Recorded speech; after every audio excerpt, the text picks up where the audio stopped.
Voilà, merci beaucoup. Mon collègue là, mon abino, Balandia, très grande émission, la dimension.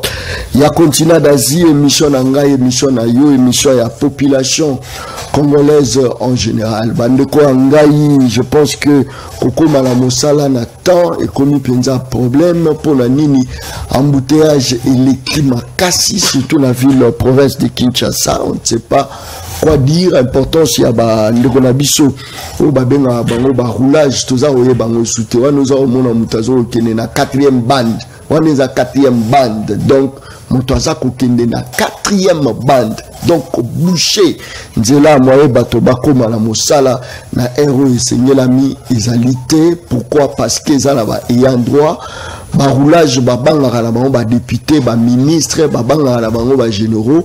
Or, selon la loi, nul est au-dessus de la loi. Bandekolango ça la passe. Mais botala ce qu'on a sous kalango, waneza nini salaire ba futagi bango, nde ba vandi bazako kabola. Tozali nini. Ça penza li solo. Tromeka penza kolobelela ngo mokolo ya lelo. C'est vrai ba chef, ba tenara toujours bazana rigueur ya makasi. Pona nino komiero, pona nino komiero. Mais bazako ye ba pété que no ka bango ba chef wana. Nde baza ba semer de troubles na banzela. De peur que Jamba Koma nous quitte na air ya mosala. Je crois que les apenza lisolo Torobeta mokolo ya lelo régisseur je crois chinois a proposé ngai ba élément mosusu oyo permettre apenza tolobela la paix lisolo etali kwa muntu l'insécurité persiste toujours. Je crois que babandi baza koboma baza même kokunda batu na bomoi kuna na kwa muntu yiki keza penza moi makasi. Il paraîtrait que M23 basengi cesser les faits bazana posa ya dialogue basolola na gouvernement o ya biso to ebite soke rozala gouvernement ya coalition na bango pe na kati ya gouvernement wana to eza nini bazo conditionner kosolola balobi fo kosolola.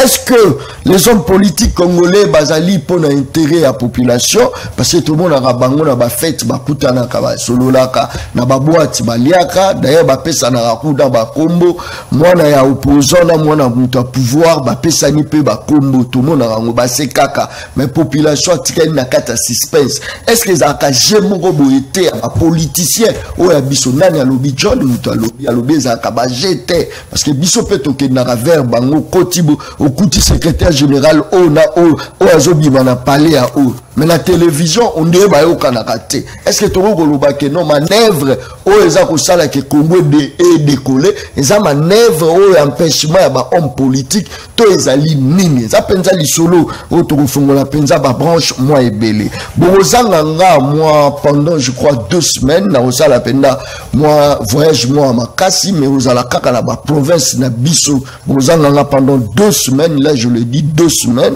Bozala na ndeko ben na kati ya plateau tout ça la paix moi déplacement ya biso ezala raté ou ça avantage na kenda ki États-Unis na kenda ki Turquie na kenda ki boete celui to kende na ndenge ya kuzu. C'est pas que tout ta poitrine parce que peuple ayeba ki ndenge to banda ata mafuta pamba to anda kokoka kosomba te ndenge biso to banda to ça l'avantage devant population to ngala uti nazo kende Dallas ngala kende Madrid mutafimi ngala za ko kende boete wana biso to kolobelela ngote na osala déplacement na ba province plus de 4 provinces ou 5 provinces juste pour la rotala comment population a vivre. Je crois déjà dimanche John Kabamba ozala la province ba ozala libakwa komona ngabo ya mangai na esengo nyonso yiki kezala te na kati ya plateau composition plateau du peuple parle à mokolo lelo tozana 4 invités na kati ya plateau. Parmi ba invités tozana 3 journalistes na kati ya plateau.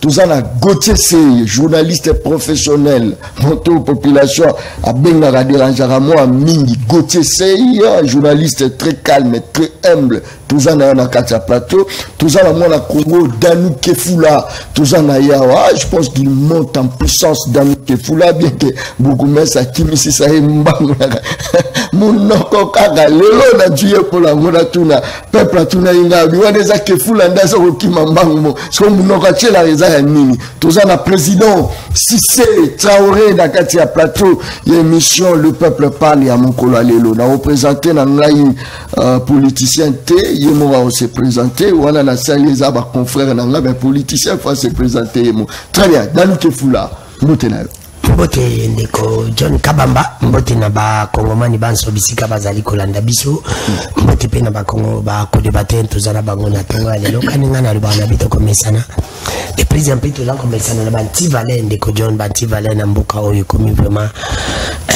komata niveau il faut tout ça l'effort to kata yango parce que vraiment le bango na zana papilo comme tout ça to bande comme monango anormal to ninto monango normal lelo mais tikanga na ma 30 secondes na zana 10 biscuits na le bayambi avant ba biscuits na il faut bisa biso vite soi même licence qui m'a bongo tende ko Danu Kefula ndeko John c'est par rapport non pas juste dans la population c'est par bandeko ya ba collaborateur madame Pepito Kilala za Boumesa Kitambo cette dame elle est incompétente je te l'ai dit et non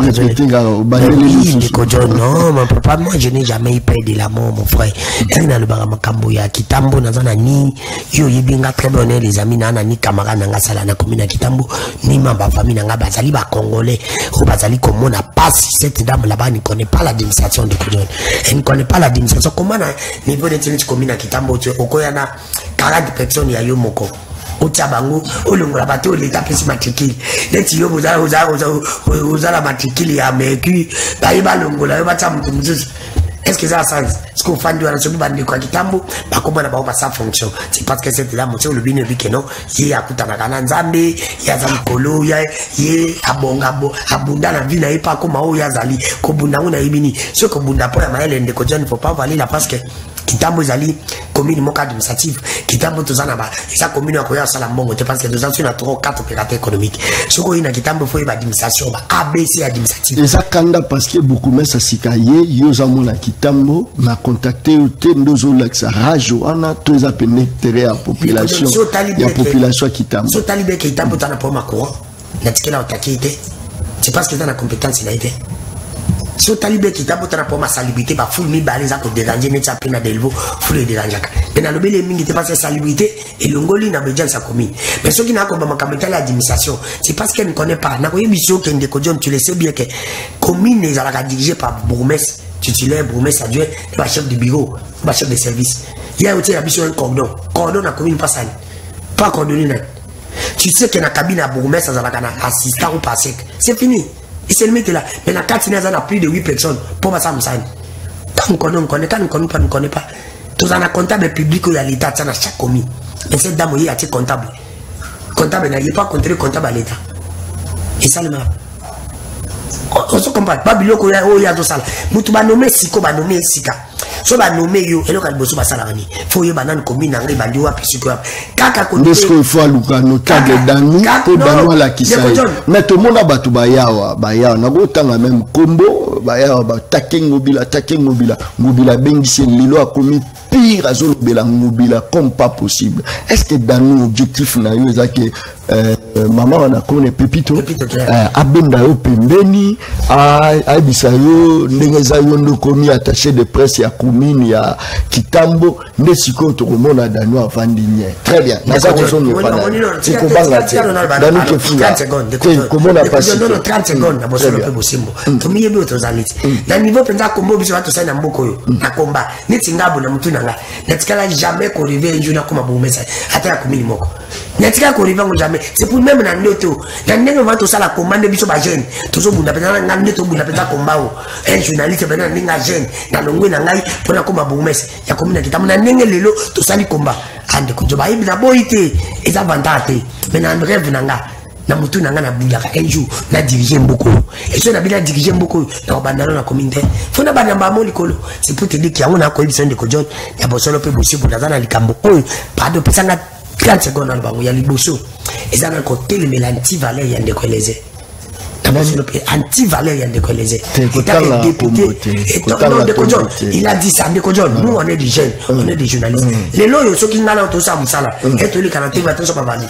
Dans notre côté, John, on est beaucoup de députés. Pourquoi? C'est parce que Babazi, Bazakari, ben les gens baby ça moussala par exemple il na biso baleka basala ngombi ente quand les gens qui dit que non na guerre na élection to limini on bon attaque élection wala ça ballon de ces balimba tia diaba meka peuple que nous rappelle élection to que nani ceux qui to into di beleze les gens pas mettre sur proposition ya ko ba que non peuple to na guerre ceux qui to que élection te biso ba député na biso aussi dans 5 ans ceux qui to si mandat à 5 ans oya ko linga contre la transition aux candidater chose à candidater yo tikali na 5 ans personne ko quantité na supplier na yo na nini mo tia ite bimali bana mbongo ane ke na trésor public ba député ba ko sala 2 ans une année en transition so matana ko besoin ba ozaka ba candidater là nous acceptons mais tu ne peux pas dire que non guerre poto fanda pour bino botikala 2 ans pour y dire que ce aucun mandat vous êtes c'est pas anti valeur faut voter le mélango c'est pour te dire si vous voulez que non élections êtes parce que c'est yo kada no posa la chômage il faut élections salama yo kota ba ba kanda ya wana qu'est-ce qui prouve non non la problème n'a pas problème la vérité ou ezana kati na n'a pas problème ils ont dit la vérité qu'est-ce qui prouve que ce n'a dit que non ça fait na aux candidats par exemple c'est au la candidat non ce qui n'a dit au la candidat merci de aux candidats merci. Monsieur c'est un ministre Patrick Mouya. C'est inadmissible un ministre national. Merci. Un ministre national avec la photo. Non, on est des journalistes. On est au dénoncer Bandeko Nabiso. On va dénoncer un ministre. Mais un ministre donc la photo pour c'est un parti politique. Il y a des pètes. Il y a un ministre à Fandi. La photo, tu trouves ça normal? Patrick Mouya qui biso Sony Mouya a fait la honte. Même ceux qui ont la photo là, on peut la selfie dans Kagame. Merci, merci beaucoup. Et bon, qui ministre attention au Lali na Congo, Zara ministre. Attention au Kotidouchi, Kaka ministre. Très bien. Merci beaucoup. Si c'est Traoré, Mbotena. Mbote ndeko John, mbote na balandi, mbote pe na ndeko banso toza na bango na plateau to sangisa maele. Na Italie marambo mboka Congo. Marambo mboka Congo. C'est là où ndeko mona marambo mboka Congo, banani bazana à la base ya shit ya marambo mboka Congo. Bon, d'entrée de jeu na Panzapena biscuit moko na nango à propos de la journée le 8 mars à l'élo pour nous interpeller bandeko ba mama journée oyo et on a malheureusement assisté chaque fois qu'il s'agit à 8 mars na ba scénario peu ba scène ya ndenge na ndenge. Je crois que c'est une occasion pour profiter na mikolo ya boyene ti le 8 mars ba capitaliser, ba réfléchir ndeni ko pousser de l'avant combat na bango ya gagner ba droit na bango plutôt que ya okomisango journée d'épargne et des danses obscènes auto vivre ba scène auto vivre d'ici soir auto remonte ba photo na ba réseaux sociaux ba événement au salema donc c'est une question de conscience au taliba mama il y a eu na kati ba mama wa kila wango fêter est-ce qu'il y a eu d'ailleurs la tour à tamutunati car yo mo ba mama to mona boy ozoka jouer so qui na lobby te c'est na sai musana ngate ya mopandisango faut na lobela ngote faut na lobela obligé faut na lobela so to lobate finalement on laisse aller les choses na niveau et c'est comme il y a dépravation comme makasi poussé trop loin. Si on n'en parle pas, ça veut dire qu'on doit continuer bongo. Moni et Souneti journée internationale des droits des femmes, était communauté moi Saint-Valentin moko boyebis. Bah tu vas fêter bolingo, bah qui nous salera tout ce qu'on peut faire là pour amuser la galerie, passer des bons moments.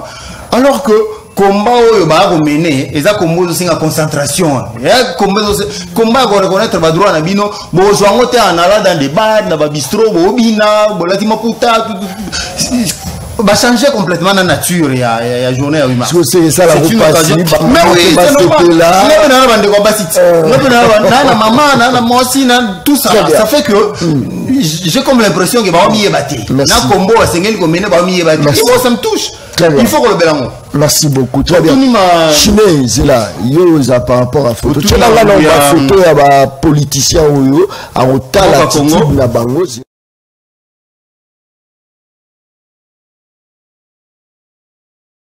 Le secrétaire général, il y a eu des PES, il y a ici des. Très bien. Les gars sous la photo. Très bien. Les gars sous la photo, le plus vite que possible.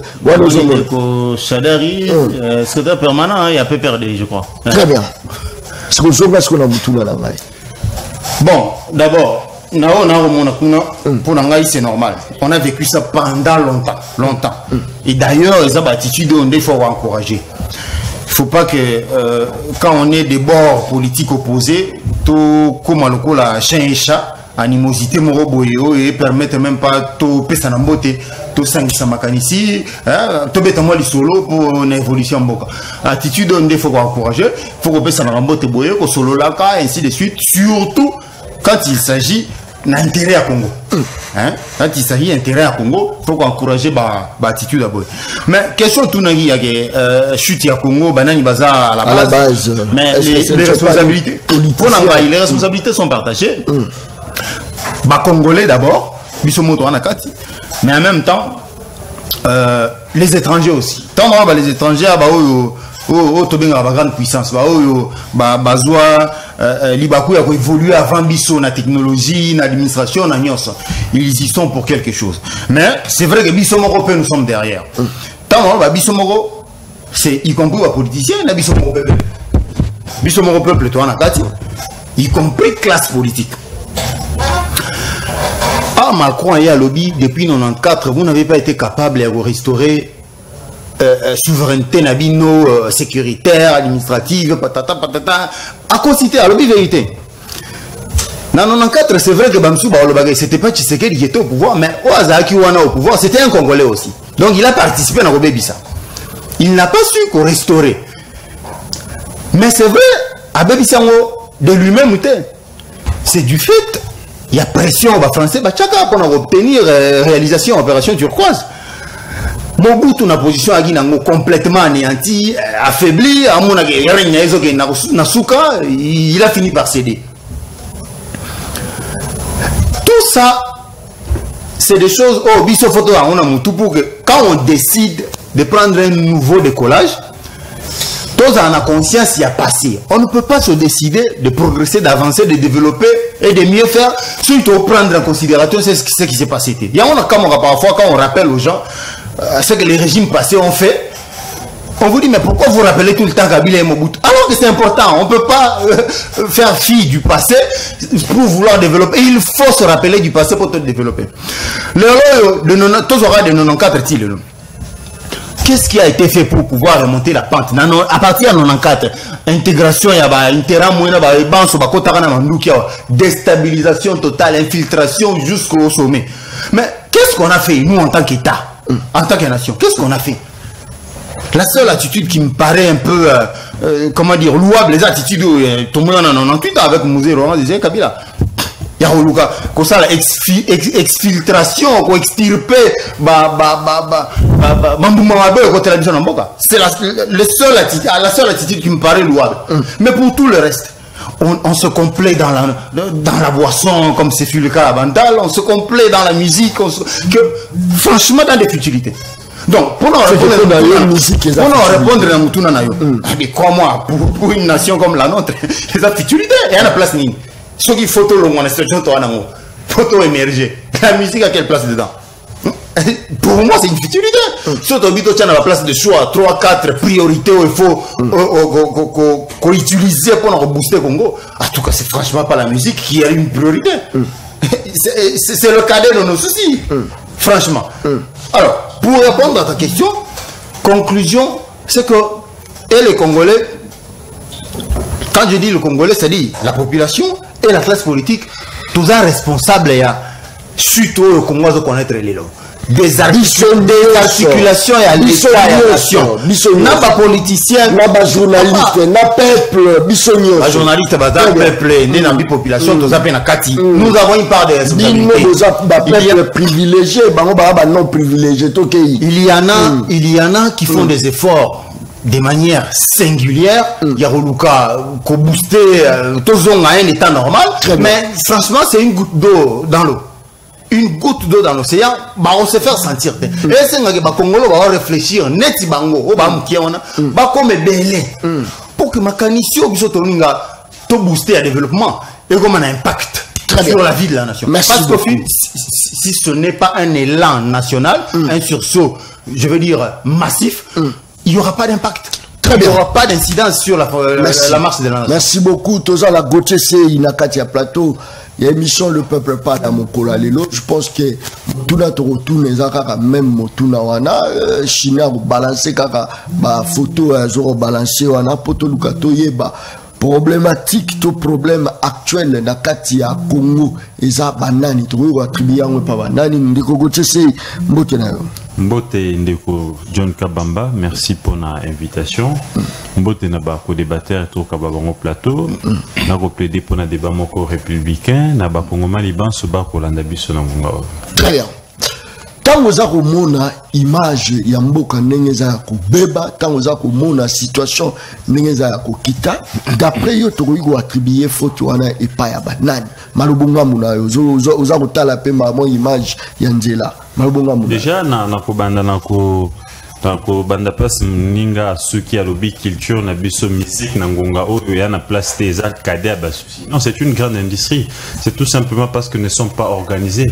Na nombre de population tozana yango, na nombre n'est-ce pas ya ba talent musical tozana ngona mboka na biso. Si on y met de moyens, et c'est sera une grande industrie, les jeunes auront du travail et beaucoup de s'appelle Bongo Bélé na mboka. Je peux te citer autant de pays comme ça où musique peut et contribuer à l'économie en mboka na bango. Donc c'est la manière dont nous utilisons notre musique. Quels sont les thèmes que nous sommes entrés ici Yako Sala et quel type de chansons. Et à ce moment-là, il y a des Sala neti musique et bimaneti kadi abasusi na biso. La musique a une grande place dans la vie d'un homme, le développement d'un peuple. Et vous allez vous rendre compte que nous sommes bantous et que biso il y a des coutumes au Isaga même na kolela il faut ba imba lo imba. Donc la musique chez nous les bantous c'est ça. Mais c'est question maintenant de moderniser cela et que le gouvernement sérieux le ministère de la culture et permettre biso n'est-ce pas tous les musiciens makasi à l'époque tous les Pépé Calais tous les Luambo qui faisaient bouger l'Afrique et quand ils s'est retrouvé dans la planète ils représentaient valablement l'Afrique. La preuve comment on a été Rumba est enregistré comme patrimoine immatériel na UNESCO depuis 2021. Donc UNESCO peut reconnaître Rumba na biso bongo, c'est pour vous dire la place que la musique occupe, n'est-ce pas, dans la vie d'une nation où c'est une grande industrie dans laquelle il faut aussi investir.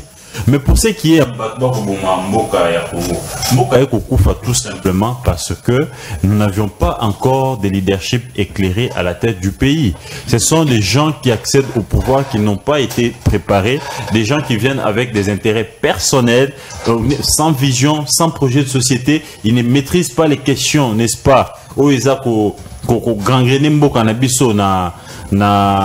Na pauvreté, na sous-développement et conséquence, nous avons des justeurs. Ce que les différents régimes où ils se succédé na tête et à Mboka na biso, vous allez voir que chaque régime est créé clan na bango ba riche. Au-delà de son propre clan familial, et ça c'est proches qui deviennent riches. Et au détriment, n'est-ce pas, la société congolaise. Les sociales intéressent à bangoté, investissement intéressent à bangoté, sécurité intéressent à bangoté, tout ce qui va avec le développement d'un pays est intéressant à bangoté. Tout ce qui leur intéresse, c'est l'enrichissement illicite personnel. Voilà ma politicien. Oui, voilà ma politicien. Aujourd'hui, je peux prendre des Mobutu jusqu'aujourd'hui à Tshisekedi. Au Rumona, les Mobutistes, un poignet moi Mobutistes, bah comment ils multi riches.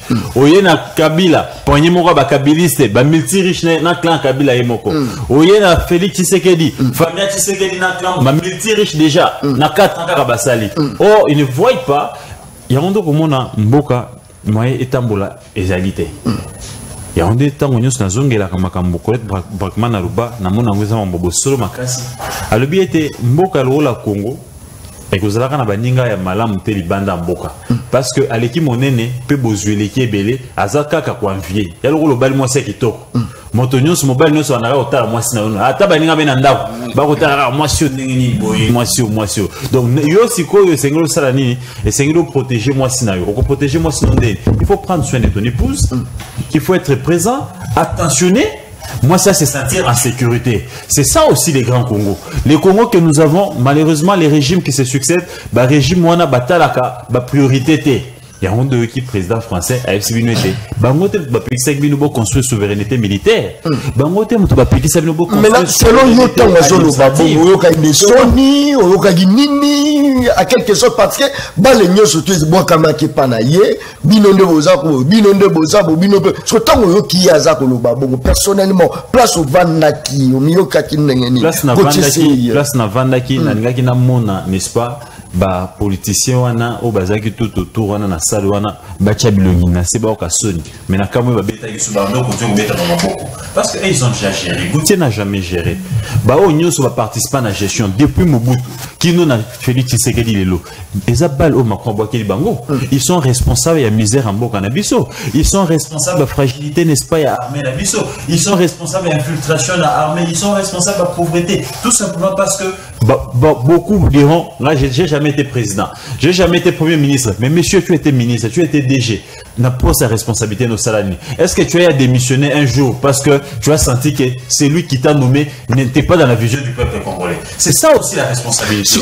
Tant que tu as ministre na biso, sonyo yo kaka epa na bango, sonyo na nini, ngala nito kota na nuwana, c'est la singa deux ministres baza Rolanda, bana na bango batino ba SMS. Sonyo o na yo kata on atala ba kambi o ba kamambo kana biso de Mobutu kino de na Tshisekedi, donc la bango sonyo po bazangi bolingwa mboka.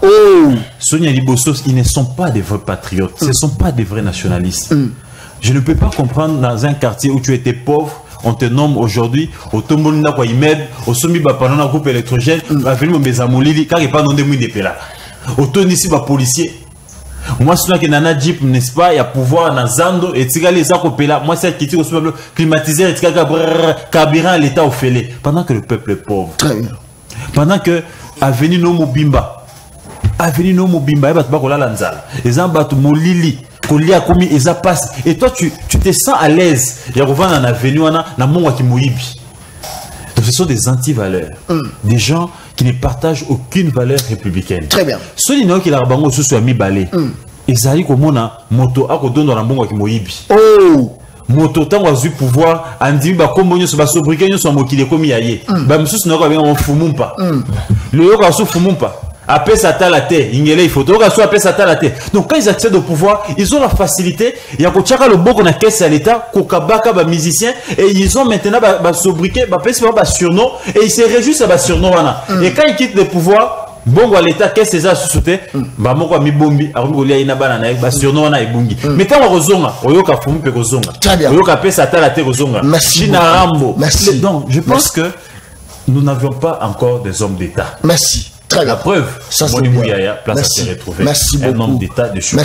Donc, nous avions encore des patriotes, des gens qui ont faim, qui viennent, n'est-ce pas, pour leurs propres intérêts. Jusqu'à ce jour, les pays souffrent de leadership éclairé. Merci beaucoup. Macron a qui clair pour la nini. Tomba Konzibabe la ka. Makonzazobela. On a détourné Mbongo ya Rotonga. Hôpital à Minena, la Katia Mboka. Il y a détourné Babela qui est en France. Place Macron. Macron,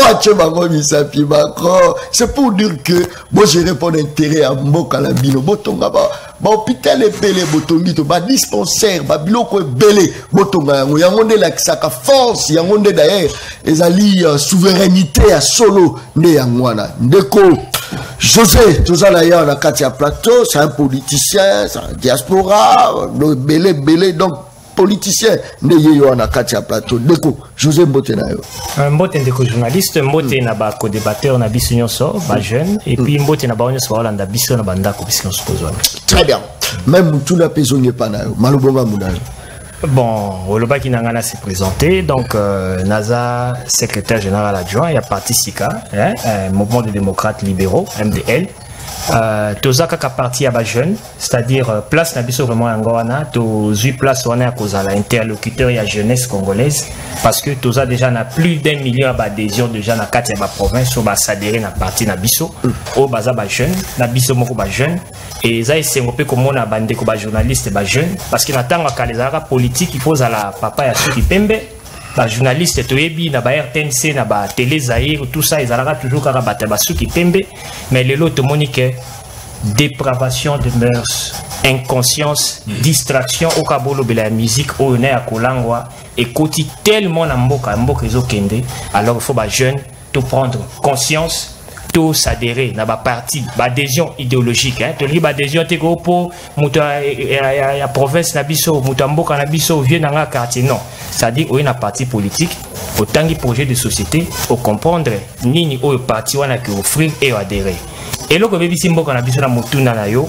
bande ko mususu balobi anga nanu ngana ko ba premièrement ezali le non-existence de l'État. OK, nous sommes un non-État.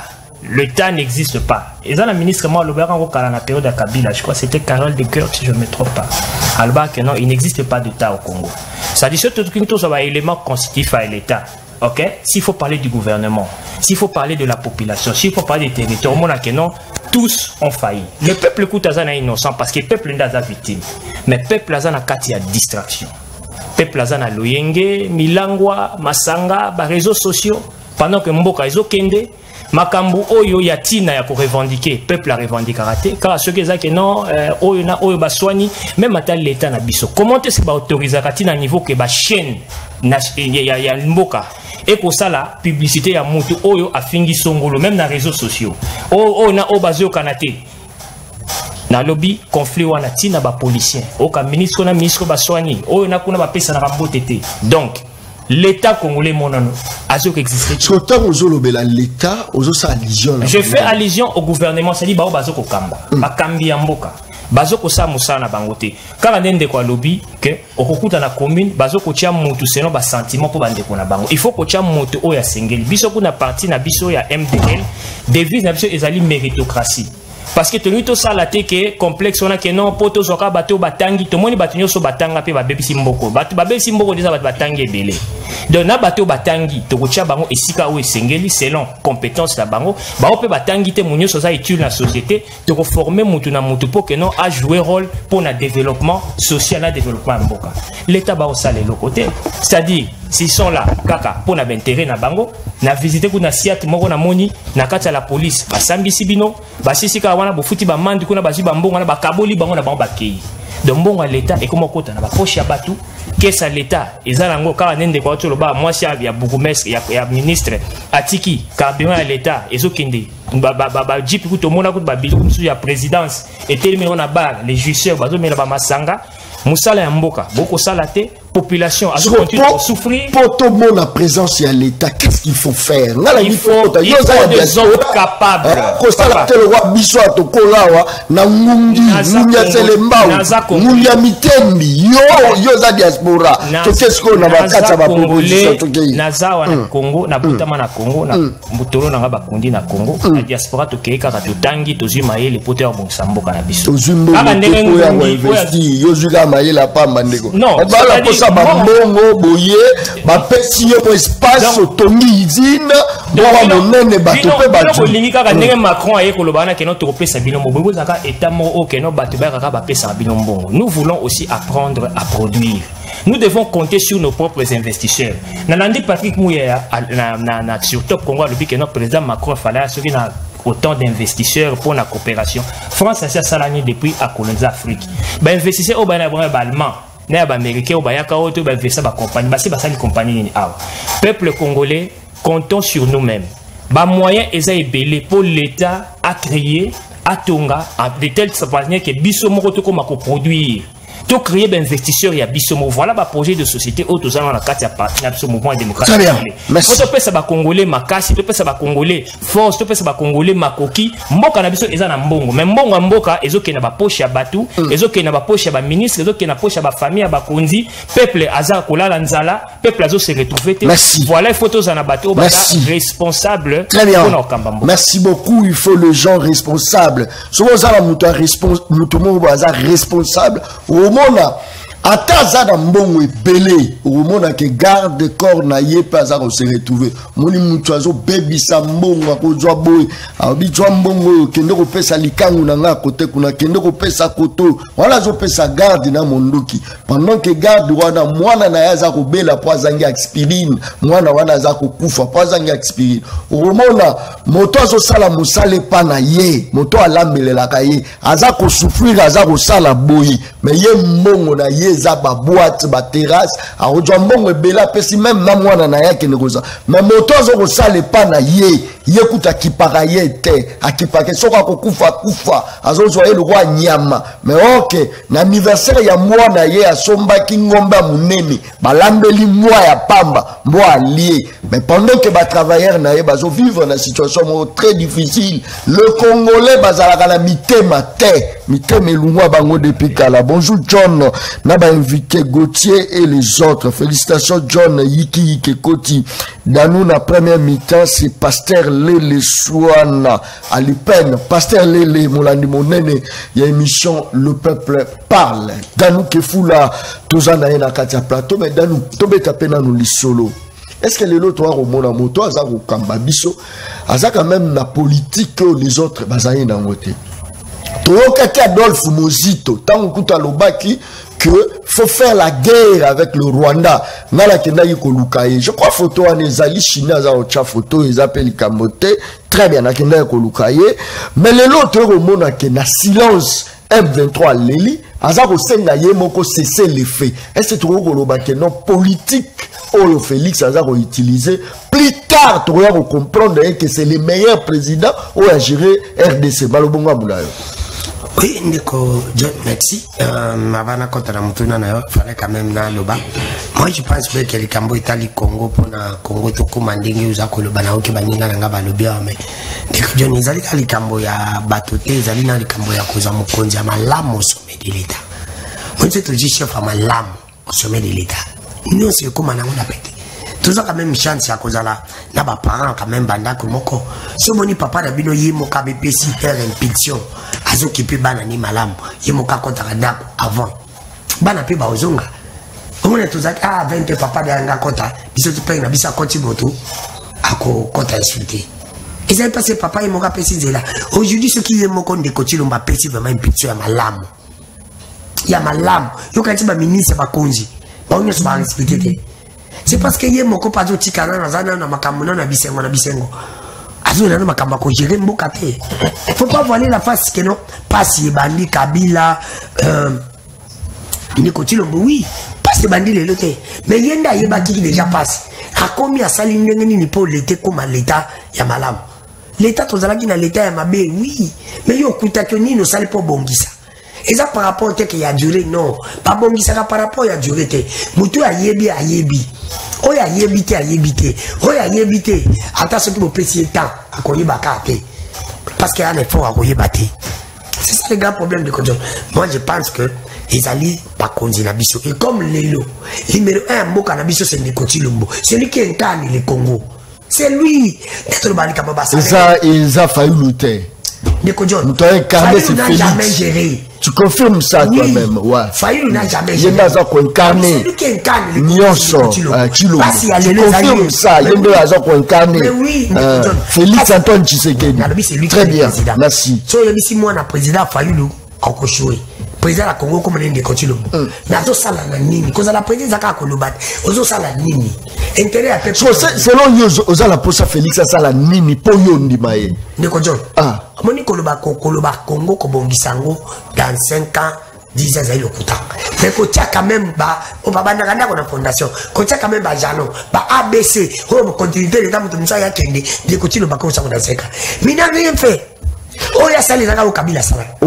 Je te dis. Est-ce que Kabila, le mot là, notification à Bachadam? Mais non, Kabila, tu as une ambassade. Eh, est-ce que Kabila, a le mot là, notification à Bachadam? Avant de comme un régime à notification.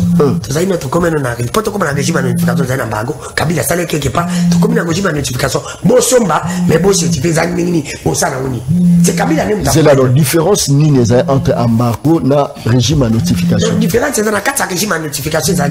Beaucoup somba, mais il faut pas y avoir partie de l'arbre ni bosomba.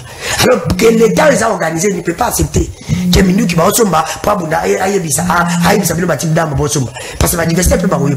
Mais aujourd'hui, même à l'ombre des régimes à notification, on peut acheter c'est à nous. Ça même très bizarre. C'est un progrès, tout ça progrès. Mais Kabila. Mais au côté qu'on félicite, on peut féliciter Kabila parce que Kabila paye les besoins de Bando Somba et pas Kabila de Bando pour Somba, mais faut certifier Minou qui est Dani.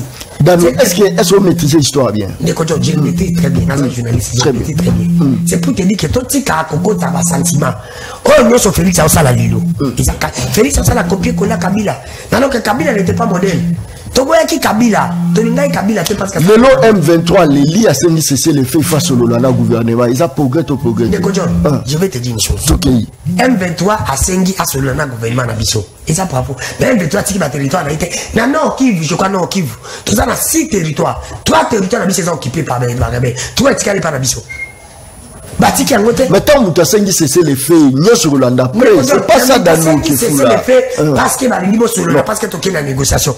Est-ce que tu cessé les faits parce que frappe, il y a FARDC, les gars, il va casser, il va moniquer, il va clouer contre mire.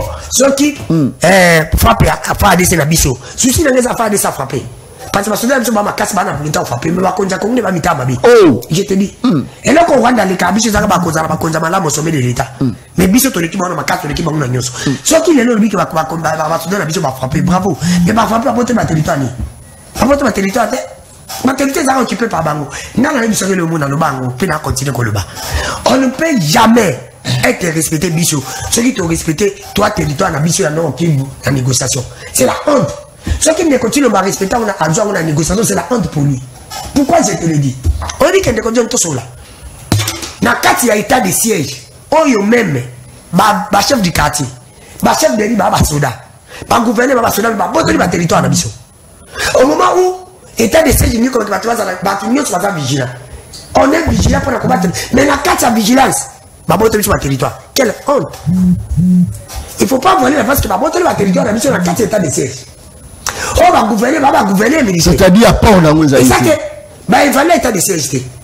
Batika na boka bongo son. Tandis que y a ça comme comme ça y a ça que ça va une plateforme au casson.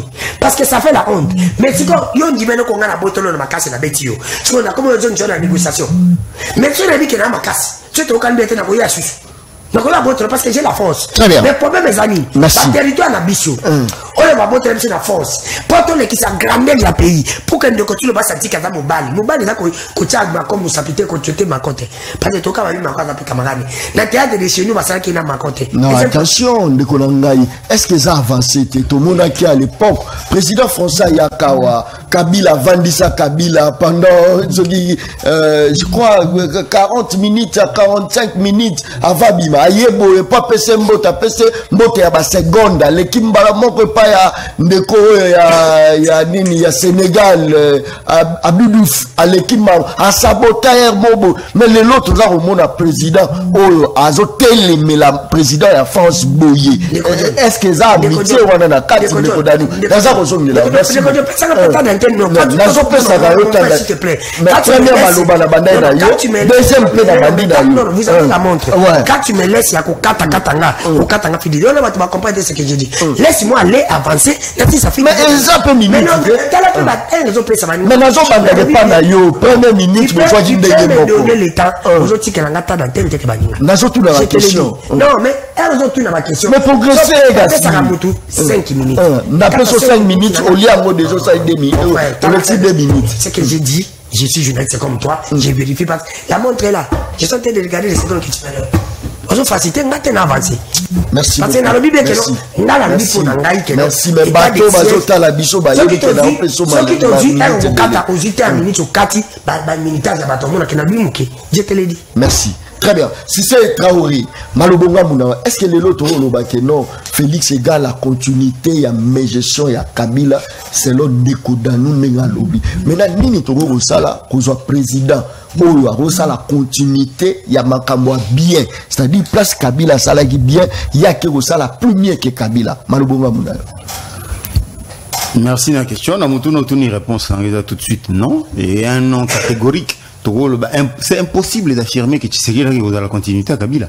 Tshisekedi, c'est l'opposé de Kabila. C'est diamétralement opposé. Il y a opposition radicale. Il y a gestion et à Kabila. Est-ce que c'est tout le contraire? Tout le contraire, Kabila. Rien que par la clarté de la gestion, la transparence qu'on instaure, la lutte contre la corruption.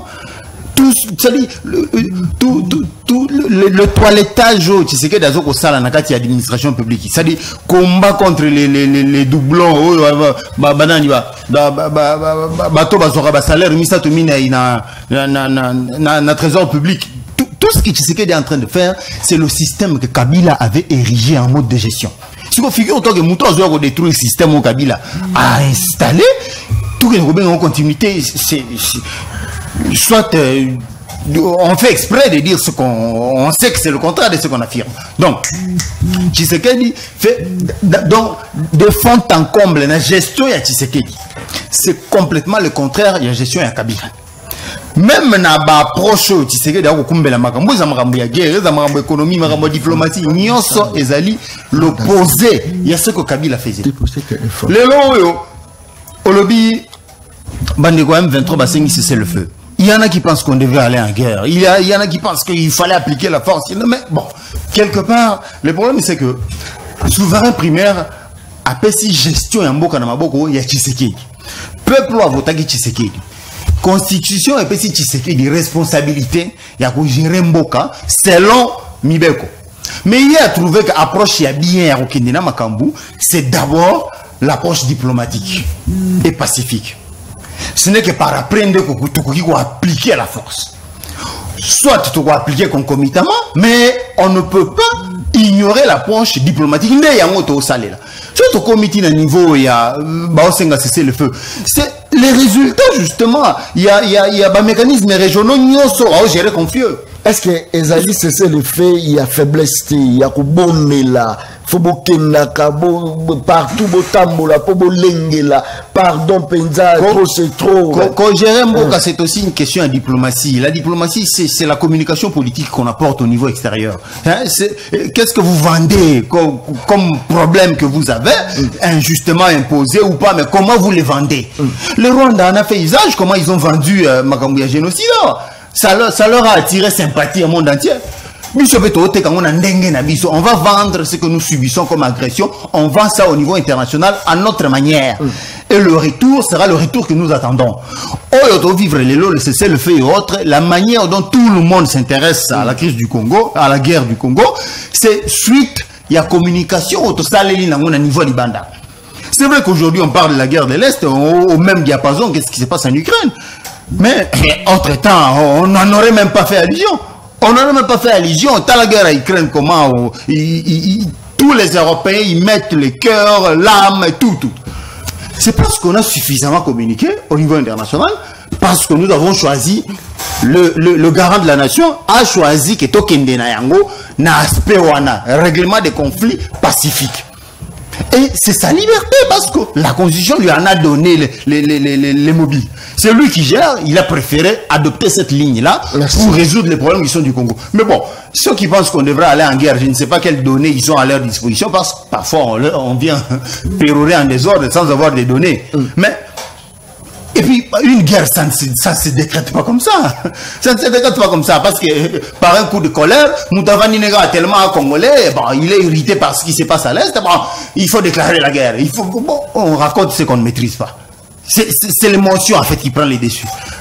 Alors que Marambo et la gestion à l'État, faut sobrement... Je pense que là, l'autorité va gérer Bissot, va pousser RD à s'avancer. L'autorité va gérer Bissot. Mais je vous dis, Tshisekedi a déjà donné toutes les preuves, tous les indices possibles de quelqu'un qui veut l'émergence du Congo. tous les indices possibles. Et c'est à Pessani. Je ne sais pas s'il faut rebobiner encore. Tout le monde est au courant que Tshisekedi a fait preuve de bonne volonté, de bonne foi politique, de pouvoir booster tous les secteurs vitaux et à vie et à nation. Mais que quelqu'un vienne vous raconter le contraire, je me dis, ça relève peut-être des éléments de langage que parfois l'on met dans la bouche des gens avant d'arriver sur le plateau. Ça, nous le savons en tant que journaliste. Merci. Mais maintenant, Zélan Assistana, on va parler de ce qu'on a Ndeko Gauthier. Ndeko Gauthier, quand j'ai parlé de la musique, quand il a pris la parole, il a donné l'impression qu'on a relégué musique, on a ignoré place. Non, la musique a sa place. Mais j'ai dit, il faut nuancer. J'ai dit, la situation, la situation Congo est l'élo. Si on a 5 secteurs prioritaires, Potolongo, la Congo, c'est pas la musique. C'est vraiment pas la musique. Musique et Libanda. Je te dis, si on a 5 secteurs prioritaires, l'élo, pour la Congo dans la situation où on est, c'est vraiment pas la musique. La musique viendra plus tard. On a besoin de développement technologique, on a besoin d'économie stable, on a besoin d'armement, on a besoin l'armée, ce n'est vraiment pas l'industrie musicale dont on a besoin maintenant là. Merci. Merci. Si on en a 5, en tout cas, crois-moi, la musique viendra comme 6e. Très bien. Merci beaucoup. Merci. Mais aussi pour nous répondre. Non, 30 secondes. Non. Ça, c'est très bien. Je respecte. Son journaliste à l'obib, je respecte les respects. Ça, c'est très bien. Ça, c'est très bien. Gauthier, Maloba, Ungamunayo. Mais quand on peut expliquer Bissou, est-ce que Félix Azali continuité? Il y a médiocrité, il y a Kabila. Nakoyebisa ndeko si c'était musique, ceux qui n'a 5 priorités, je pense que musique est cause à 3e ou 2e. Tout simplement parce que Sodawana, pour reconstruire armée Nabino, Sodawana zaposa loyembo moralement azalani moral na epo mata ba imba loyembo. Loyembo eza une chanson, il y a des chansons éducatives, il y a des chansons aussi mais Tanga kende kota la formation à Bambi Soda, ils peuvent passer. On parle de l'industrie musicale. On a tes musiques aux on a tes. Quand je parle de la musique, c'est pour te dire, je vais te faire comprendre la place de la musique. Quand je te dis que ces sodas là besoin du chant, je te dis aussi que la musique là, c'est aujourd'hui industrie OESA Nabato est belé. Regarde aujourd'hui combien d'orchestres nous avions et des orchestres ont combien de musiciens. Si aujourd'hui on veut réellement chasser les chômages, si aujourd'hui on veut réellement améliorer les sociales, vous vous rendez compte combien de jeunes auront de l'emploi et ces jeunes-là sont responsables, ils ont des foyers. Combien de foyers deviendront stables? Je pense qu'actuellement, musique, na football en RDC, je prends les sports pour ne pas dire le football, les sports et la culture en général. Nous aurons musique, la culture. Et ça, ben, c'est mon coin minene. Équipe au développer boka et tomboli pemboka chômage pesili. Tala yomo na quartier de ce équipe yani. Yebisanga les ceux qui va comme subventionner l'équipe on a championnat malongé commis et que aujourd'hui équipe nationale Nabiso, ils ont des joueurs compétents, compétitifs. Vous voyez qu'est-ce qu'on peut ramener au pays et combien de nos joueurs peuvent être, n'est-ce pas, dans le championnat, il y a miné dans le et combien d'argent, tant autour au bétara, bakaf, banini, auto, kubanda rozwa, namboka Nabiso, quand on a chan Nabiso, nayoki batinda qui sogi $500,000, au fait, on a détourné. Imagine-toi si ceux qui tournent la finale. Donc moi je pense, secteur wana ils ont regorgé bilingue et belé. Les secteurs bipa ikan singa chamaye les bas développer en haut pour bilingue wana bazwa mosolo bali sabasa bali sabana na bango et tu ressentis que vie sociale est changer. Nous ne devons pas seulement que tchanyo son administration na ba fonctionnaire. Tout le monde n'est pas appelé à être fonctionnaire. Wana na kanyisi ndiko sisé yemo wa otala na quartier na ba orchestre les abonnés, ba équipe de football les abonnés, il va comprendre que les industries munene ce ba tien investissement malonga, les producteurs vont venir, la publicité va venir, au ça publicité ça loyem. Très bien. Félix Tshisekedi, continuité, il y a médiocrité à Kabila. Est-ce que vrai? J'ai entendu dire ici que c'est l'opposé de Kabila. Et que si c'est lui qui peut dire le contraire, et que Félix Tshisekedi est en train réellement de booster le secteur de la vie. Mais nous aussi, c'est dans le Kinshasa, Awa. À quoi ça dit le secteur Oyo, Félix Tshisekedi a boosté sur le plan social. Kendena Wenze. Je ne sais pas si toi tu as encore la chance de manger 3 fois la journée. Aujourd'hui, est-ce que Kolia et comme luxe, Kolia Pamba au Lelo et comme luxe Lelo, Kolia Oyo, est-ce qu'il y a encore des familles qui prennent l'été? Je donne mon exemple. Il vient de chez moi, to me la tatinga habite yo me la tatinga ya fufua malili. Pour te équilibrer. Nicolas Nzala. Est-ce qu'il y a encore des familles qui peuvent manger 2 fois, qui peuvent déjeuner le matin, dîner à midi et le soir, est-ce qu'il y en a encore? Alors il faut être au gouvernement, soit il faut être DG. Je ne pense pas que Congolais Land n'a pas encore mangé 3 fois. Et social, ça ne tient pas. Wenze kene na wenze. Biloko komata tongo midi pourquoi? Dollar awa donc stabilité à tout réalité. Soit l'infrastructure de base. Dans les réalités. Des villages, des territoires sont toujours enclavés. Les routes, à des sites agricoles, les tournamis place ni. Les nids de poules Kinshasa a un problème de route. Les nids de poules c'est partout. Bambouteage c'est d'une na banzela. Maboulu bipaï na bipaï. Yo moni bisika kani oyo. Batongi infrastructure de base au Congolais lelo. C'est que c'est l'autorité la biso ya lelo to peut ça. Parce que baza la idée de développement sur le plan sécuritaire. Na yo ki balobi non.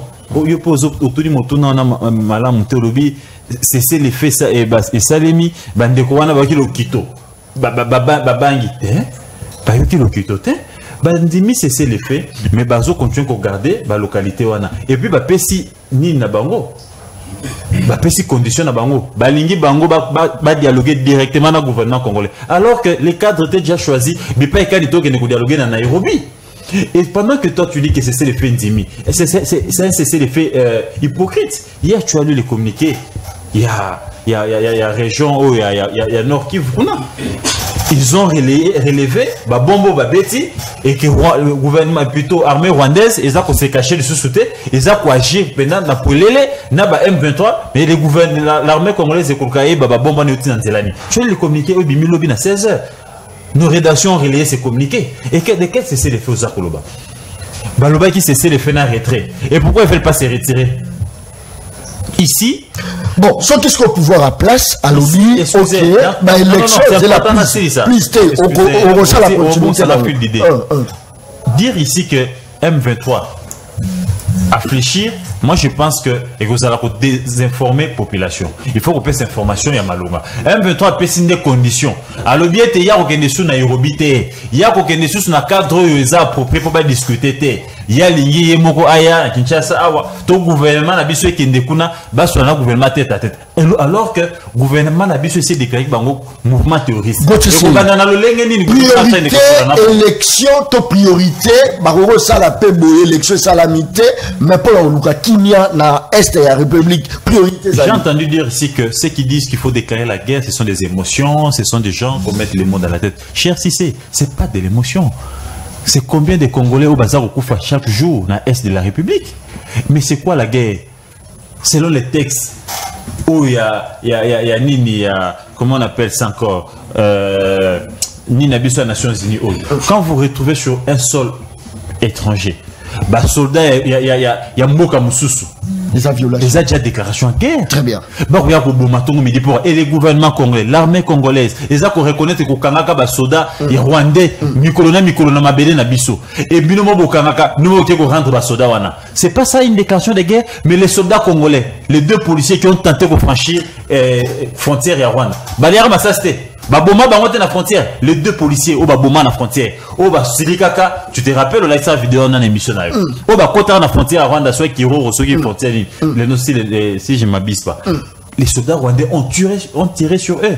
Mais biso pour la nuit tokanaka ba soldats rwandais na sol na biso, donc il n'a pas déposé bango. Moi je pense que ici et Kabila et Tshisekedi, ils sont conscients, n'est-ce pas, il y a faiblesse, il y a armée Nabiso. C'est vrai, une armée infiltrée. La défection, comme ça, le matin midi, pourquoi? Ça n'a pas commencé avec Tshisekedi. Ça a commencé depuis. On a été infiltrés. Mais ici, nous devons reconnaître quelque part qu'il y a une faiblesse de notre part. Et c'est cette faiblesse-là, ils ont retenu Nabiso, tout que les gars na voix à l'isolo. Parce que na voix à Mandoki, parce que tous eux battent qui sont réellement avec nous et qui ne sont pas avec nous. Voilà pourquoi je soutiens ici Félix Tshisekedi une fois. Na Mbela wa Salaki, Yako Bengi Sabi va adhérer à la Kati armée. Et je demande au président de la République et des gouvernements d'investir dans ces jeunes-là.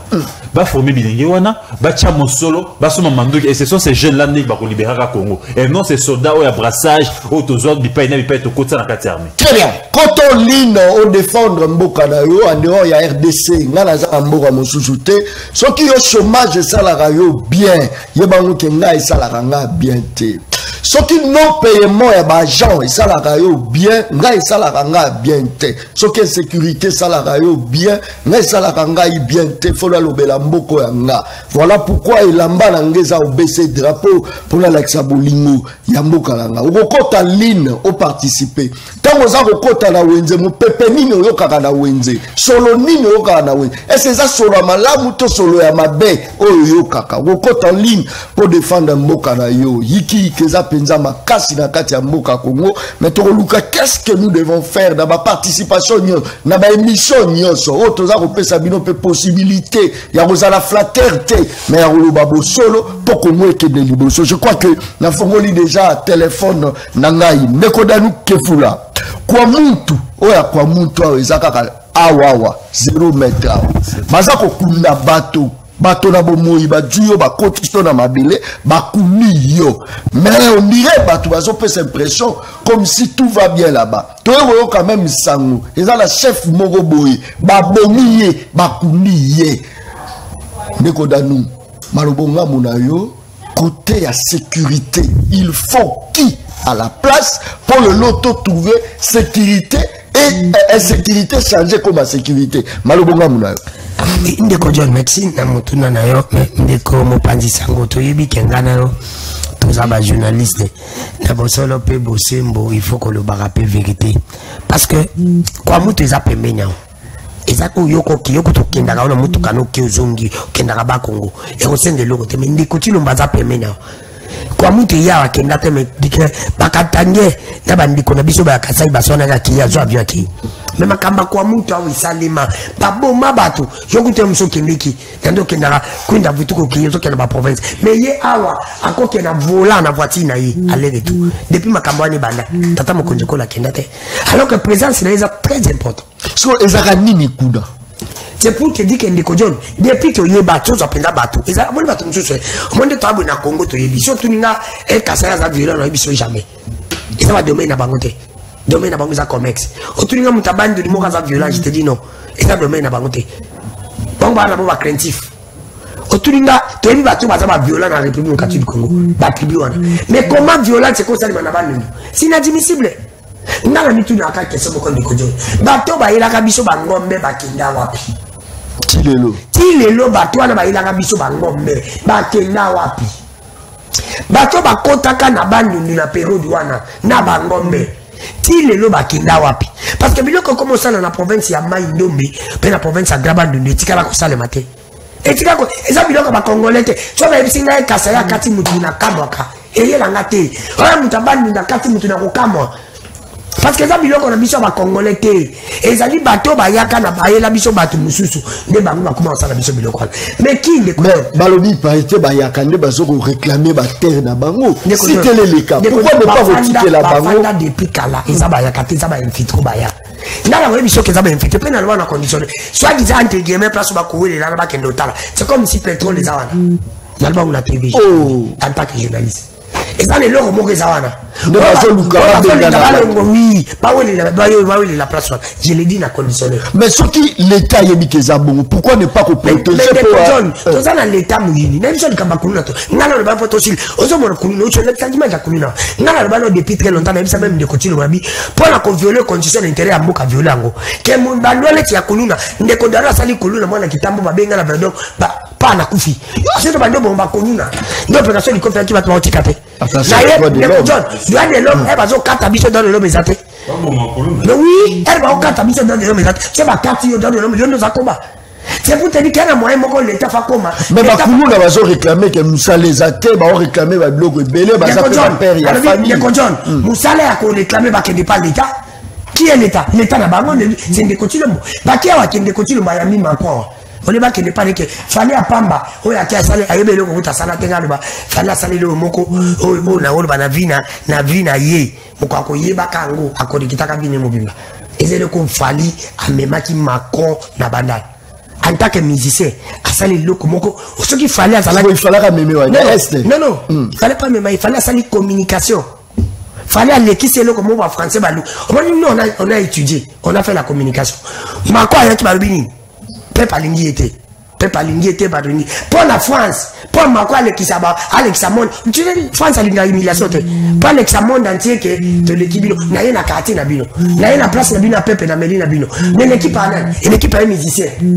Fallait me mettre Macron pour avoir mon star, à me mettre à l'équipe à Tignos. Il y a ça les logo pour l'ondé, mais éviter qu'à ça les communications, mon aîné. Oh, le monde entier, et collection à tout voilà. Bino Moboyaki, mais président Ayaki, afin de bino, c'est pour te dire que Bolingi. Pour la France, c'est la communication. On est tout ça là-bas, acte monsieur. On a composé acte monsieur pour la salle de Kodjon passe.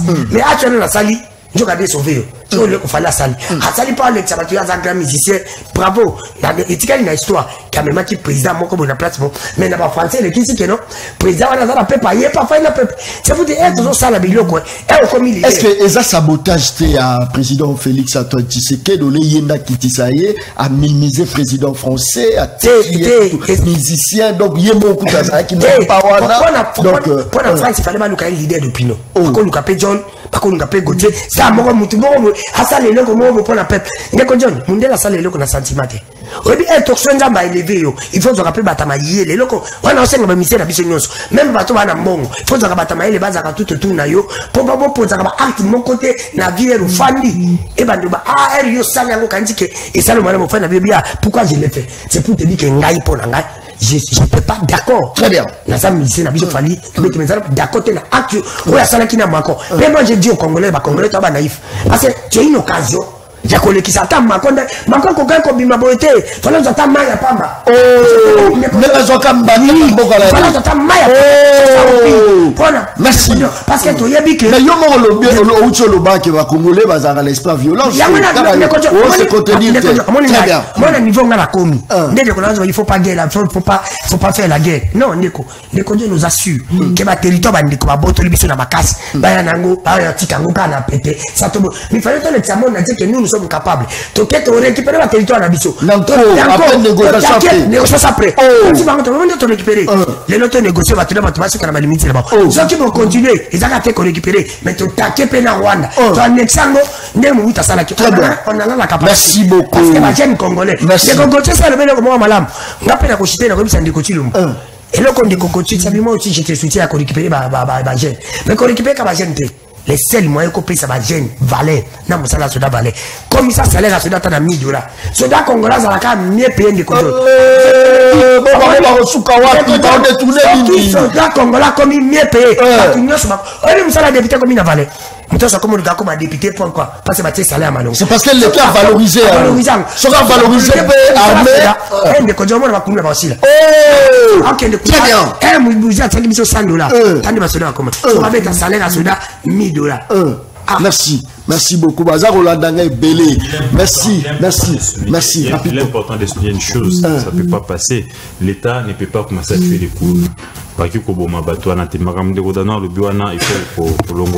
L'État n'a pas moyen, s'il vous plaît, on peut pas tuer des gens, on peut pas tuer des gens comme ça. Ils ont droit à la vie. Au-delà de ce qu'ils sont en train de faire, c'est vrai, il y a une faiblesse de l'État, d'un côté. Ils sont dans le chômage, l'État a défaillant, police a équipé, police a la mando quitté, a la mitukata la carburanté. Et ça, c'est ce qui facilite, n'est-ce pas, l'opération. Ce qu'il faudra maintenant faire, il faudra que l'État, je vous informe que net n'a pas soucié moi dans ma tête, moi-même je suis allé couvrir. Ma police va kimi, dans ma tête, qui senso, ce qui senso. Je ba beninga na kiti policier ba kimi parce que na landi ba policier moko esinga tozaka 4 tozana mundu ki bakengela ka ba moto bakengela ba dessin ici on se contredire. Je fais finir. Il y a des nations où on parle les gens. On vous tue. Même aux États-Unis, Guantanamo, ça sert à quoi? On tue des criminels secrètement, sans que tu voyez pas. On vous fait disparaître et on vous tue. On les tue pourquoi? Il n'est pas utile aujourd'hui. Il revendique quoi? Au moins, même à l'époque, à l'opération Nikov, on tuait. Il revendique quoi? On tuait. Ils ont des sanctions. Ganyama ne peut plus faire l'Europe aujourd'hui. Il est sous sanctions internationales. Là n'est pas le problème. On va développer une ligne sécuritaire propre à nous. Pas dépendant de l'Europe et des États-Unis. Vous savez comment on traite les criminels en Arabie Saoudite? Est-ce que quand tu es avec l'opération, aujourd'hui, est-ce que nous sommes? Vous savez comment on traite en Arabie Saoudite? Moi, je pense que l'État doit être responsable. La responsabilité de l'État, il faut créer de l'emploi. Au grand mot des grands remèdes. C'est comme ça que ça fonctionne. À la fin, il ne faudrait pas que l'État se sente impuissant face à la criminalité urbaine. Mais l'État est puissant déjà. Non, mais l'État peut appliquer ce que toi tu refuses qu'il applique. Qu'est-ce que vous croyez? Vous croyez? Attendez, une police sans munitions. On n'a pas d'éléments, on n'a pas de carburant. L'État ne peut pas se sentir dépouillé de force vis-à-vis de la criminalité urbaine qui est en train de monter en puissance. S'il décide d'appliquer la manière forte, on va l'appliquer. Et ce n'est pas aux États-Unis. Attendez, laissez-moi vous dire. Ce ne sont pas les Américains. Mais les États-Unis tuent des criminels à Guantanamo. Et ce sont des criminels. On tue des gens là-bas. Où est le problème? Où est le problème? Les jeunes Koulouna qui revendiquent leur faim. Qui ont faim, qui sont chômage. Quand vous dites violation des droits de l'homme, je vous dis que les Occidentaux qui ont voté ces textes-là tuent eux-mêmes. Ils tuent des criminels. Ils tuent des criminels, je vous dis. Ils allaient voler à manger. Ici, c'est un problème de l'État. L'État est faible. L'État ne sait pas créer de l'emploi. Ces jeunes-là sont au chômage. La police, elle est impuissante vis-à-vis de ces Koulouna. La police n'a pas d'armes, n'a pas de carburant, n'a pas d'engin. Il faudrait ici commencer par responsabiliser la police. C'est ça le vrai problème. Je vous informe qu'aujourd'hui, le gouverneur de la ville ne donne pas de carburant à la police. La police n'a pas de général Kassoumou. Il s'est plein de carburant. L'influence que quand il y a ma veillère, Kassoumou n'a pas aujourd'hui. Tu n'étais pas à Kinshasa ou quoi? Kassoumou n'est pas. Kassoumou n'est pas traité, il n'a pas de moyens. Mais plutôt va donner la parole à Kassoumou. Plutôt va donner la parole à Kassoumou. Merci. Je t'invite ce vendredi à Stade de Martigues. Il y a un général Kassoumou qui s'est plein de carburant. Merci beaucoup. Il y a qu'à vendredi à 11h. Ton Kabolana nous sujet je crois qu'ils ont pris là. Batoazo tina babesa. Nazo pesa o maloba. Na opesa ma kobanga te. Awa na pesa maloba pa mototu. Ezate poza diaspora ne fona yo ka kanda parce que ba diaspora ba ya bazo sali logo te. Yo na yo ke lo kanda. C'est très bien. Tozo Kabola yango na élément o botela ngana no élément après tozonga avec télécommande mais s'il vous plaît. Tous la télécommande. Très bien, ça c'est très bien. Merci beaucoup. Pesa nga élément o et bon tozonga na opesa pe moi maloba mettre banda na Ndeko José pour na yamba appel la population de to clore émission mokola lelo image régie.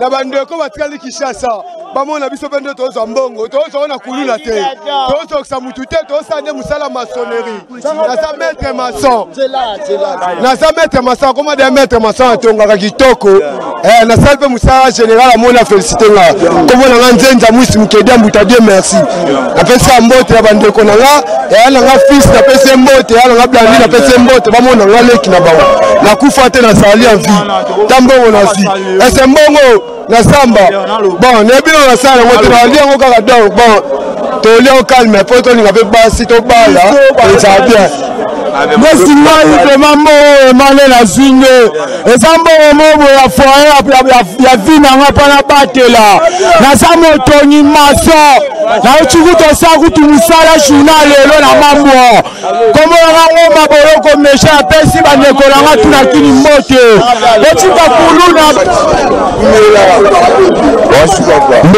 Mbote namoni na esangeli kamuni papa naza ko sepela président Fachi apesi biso musala bato baza babenga ba civique biso pe le torimba salé pe torimba matriculé tomo futama tomo za prime toya bien to vivre bien nyasa bien to dimate ke lelo to koma bato po bande ko na biso bakenda bange nga babulu tilo basonga tia bakufa mais biso to mata via to bulake to wa kufa mais si lelo to sa vie peut to mo futa mato musu ba salaire merci na commandant service national général Kasongo na président de la République Fachi Beato Umela yo awa musala nino ozo sala ngana maçon oza maçon to sali biso to uti na centre to sali ba record to sali ba semi peut to start to l'équipe professionnalisation peut to komi skola ministre ba agent de l'état to mo futama ngana maçon ba ministre pe bazali tout le monde fout à moi.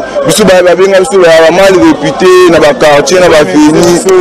Mais c'est la minute ceux qui aucun na kin ozala lokola maçon ozala lokola kuluna te na minute so kini c'est na commande mutu mo na tangi da règlement na za da ma ele des ans mutu na tangi da règlement na sous maçon na minute so ke kini mo ya to sala mabe osalati ndeko yo pe sous salaire rappel na salaire merci à mingi pas président Fachina maman ba umelebele matonde ebele pa ba on te dit salaire pour la musa to sanga na électricité musala ya population musala ya pasi ba biso to sala rango c'est-à-dire bakuluno basimaka machette na tango akala biso to kenda to plaida ole bazwa ba basala bo bakene kozwa formation à l'époque mais motune zabo est-ce que bakuluno bazo kata batu bazo boma est-ce qu'il faut pe ko pendre bango ne basala rango na Arabie Saoudite ne basala rango na bamoka mosusu nes na Tunisie tu ne peux pas oser na Égypte tu peux pas oser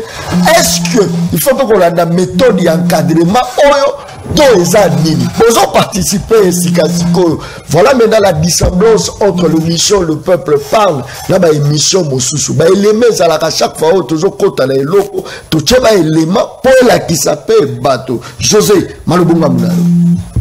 Merci mingi ndeko journaliste Nazima Lobata Moukié donc awana koloba omoni biso en tant que parti politique hein il y a ba jeune parti miloba dans problème ya mboka oyo eza ba politicien soki lelo to obeta masolo ya kuluna to obeta masolo ya ba policier ba dosala musana bango te parce que la police ya mboka oyo soki na basia to mona bango na butu basala musala te bazana ka ko kengela ba moto na ba 207 yango ndeko alobi ba bengo na matete ba biso bazana minduki te bazana minduki bana nyoso bango ba ya copie ya oza ba 1000 francs na butu.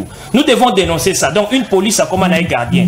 Est-ce que vraiment hôtel de vie la police il y a déjà bakati mais ça peut protection na bango ça musala na bango ba pour sécuriser la population.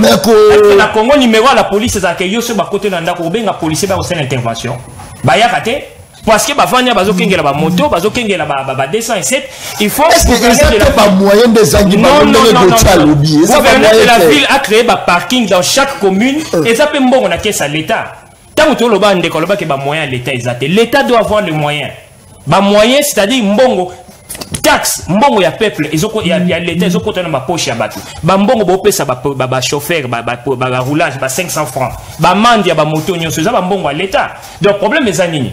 Le problème à Congo est la classe politique est médiocre et corrompue. N'a que la président Félix Tshisekedi mawa parce que aza quand même na volonté bon samboko mais ça azoko bon samboko te parce que tout le monde est corrompu et médiocre. Il y a un moment biso ba jeune to suis conscience to bi que non to na parti politique à Sika ba tu vas s'adhérer pour que la volonté lui-même. Il a la volonté en tant qu'individu. Il n'a pas la volonté.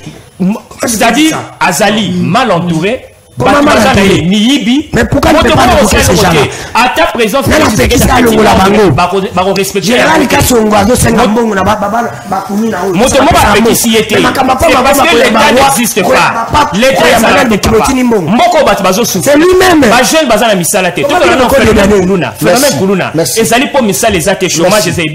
Justice et ça l'a raté.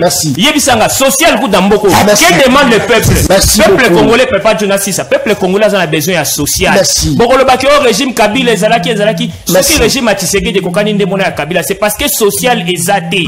Bana bazotanga te. Très bien. Gratuité enseignement pour saboter yango banzela mabulu courant mai ezate phénomène kuluna emati yango biso ba jeune to conscience lobi toyé pour que non to bongisa mboko yo. L'état congolais a yoka kolela biso ba jeune ati biso siko esengeli pour que biso pe to kamba mboko yo to apporter changement. Alors de combien biso oui. Allô?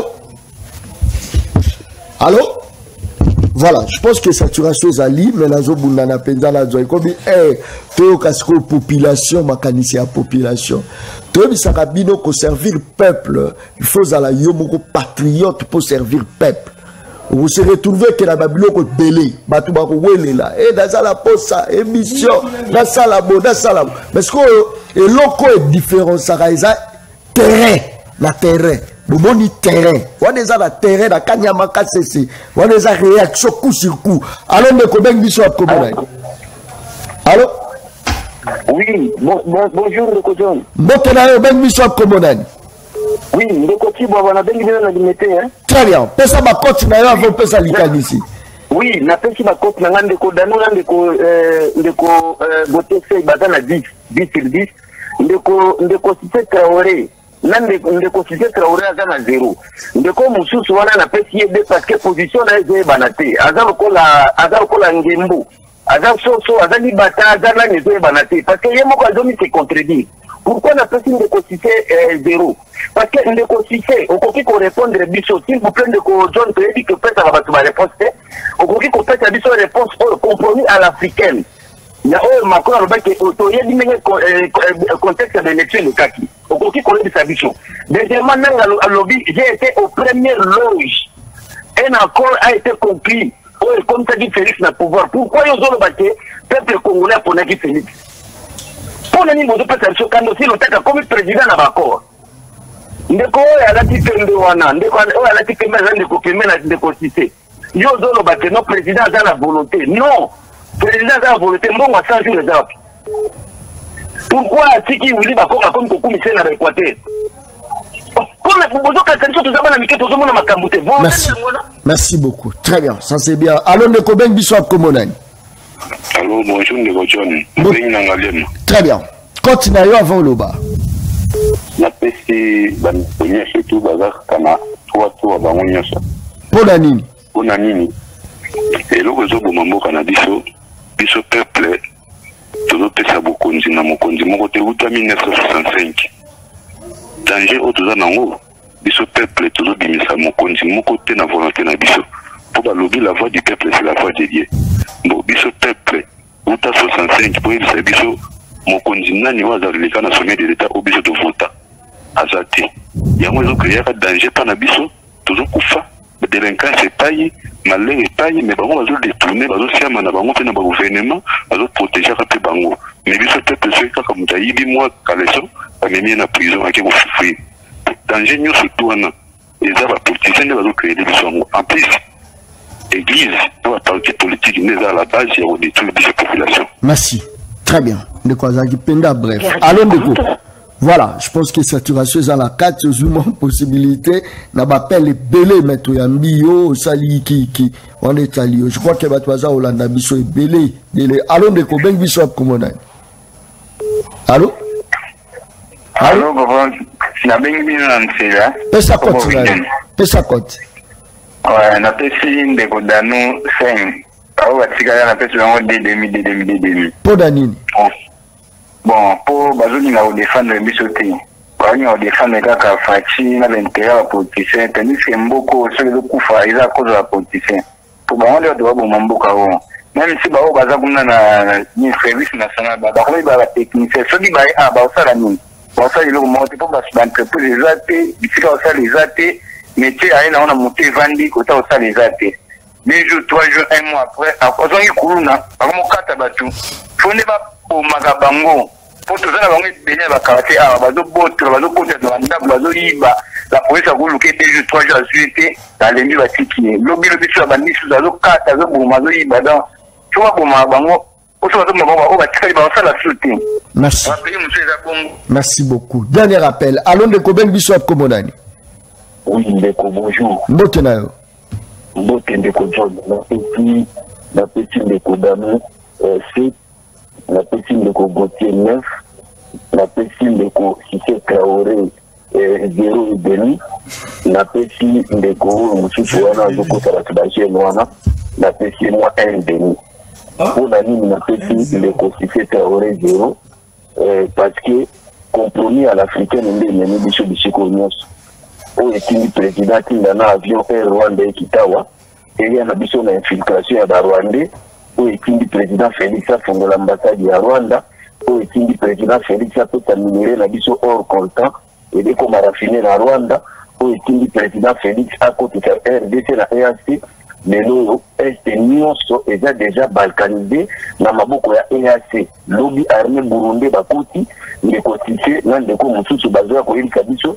Président dans la volonté. Volonté en Rwanda, la place à foutre à soldat bien, soldat qui nous tient dans volonté à Félix, un coup qui s'est Ougandais, Rwandais. Merci. Merci. Très bien, merci beaucoup. Je crois que Oyasuka. Alors, de combien de bisous à Kobonani? Alors, Nazo Kayo, participation à eux. Nazo, c'est ça,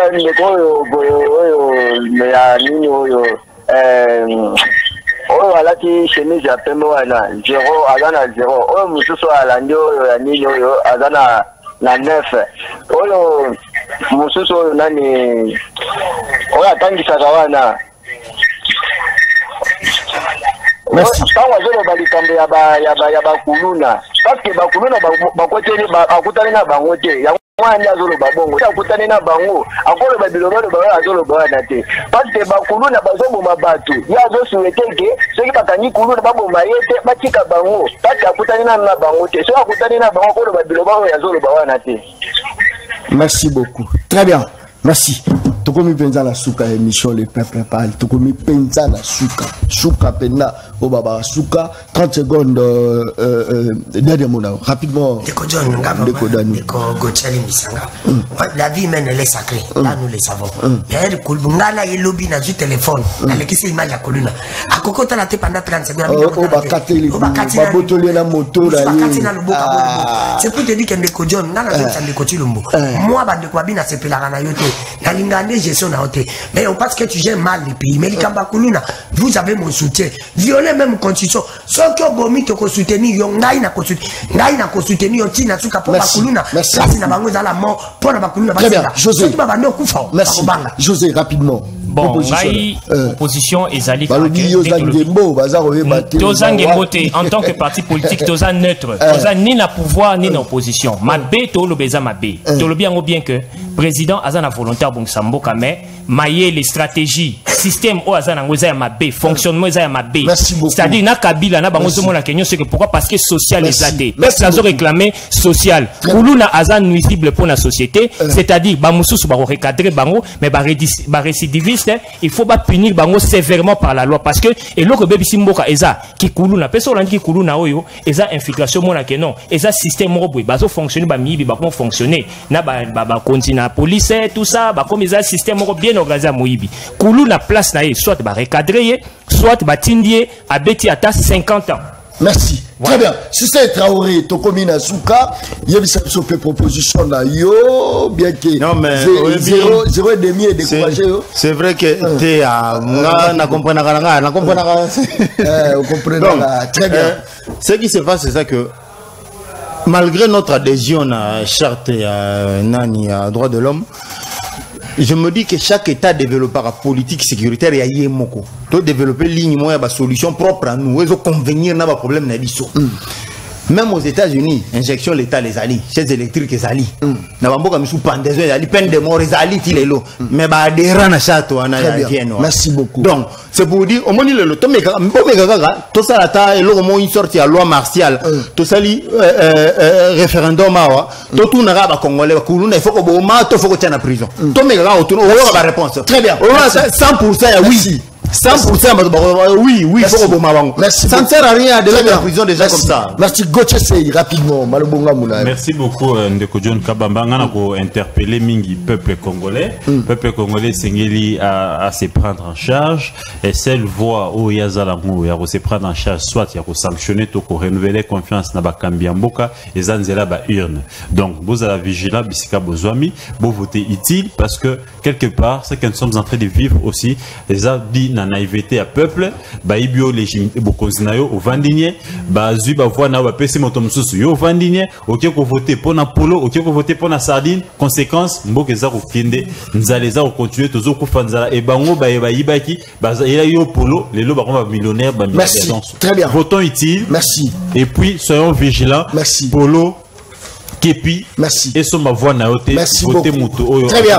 Bon, c'est la merci beaucoup. Kakanes la lobaka émission ngeza baleine baliaka ina bokolo moko te ndamona monde baliaka baleine tukomi penza na suka. Merci beaucoup pour la confiance au boza ko pesa na émission Le Peuple Parle tukomi penza na suka. Merci beaucoup. Tukutani mokolo ezoya toujours sur Canal Mercure Télévision.